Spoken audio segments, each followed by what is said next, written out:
अब हीरा को निकाला दानिशा ने घर से बाहर। ये रिश्ता क्या कहलाता है कि कमिंग एपिसोड में आप देखेंगे दोस्तों। जब दानिशा हीरा का हाथ पकड़ उसे बाहर फेंक देती है और कहती है कि आज से तुम्हारा इस घर के साथ कोई रिश्ता नहीं, न ही अरमान के साथ, तुम सबको भूल जाओ। इतना कह के वो दरवाजा बंद कर लेती है। अब हीरा बाहर खड़ी होती बहुत ज्यादा रोती है। जैसे ही सब लोग अंदर चले जाते हैं दानिशा दरवाजा बंद कर लेती है।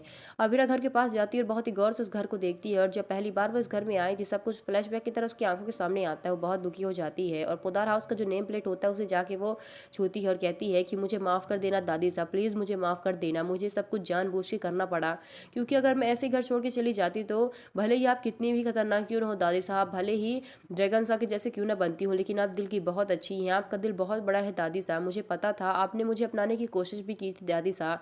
मुझे पता था कि अगर मैं यहाँ से ऐसे ही चली जाती तो आप किसी न किसी को ज़रूर भेजती मुझे ढूंढने के लिए। इसीलिए मैं ये नहीं चाहती थी कि मेरी वजह से आपके परिवार को और भी प्रॉब्लम हो।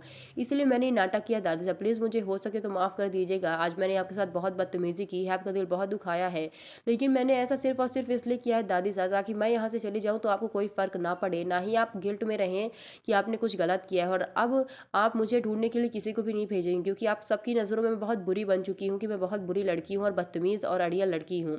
वहीं अंदर दादी साहब कहती हैं कि क्या वो लड़की जो कह रही थी वो बिल्कुल सही था, हम तुम लोगों के ऊपर तानाशाही करते हैं, हम अपनी मर्ज़ी थोपते हैं।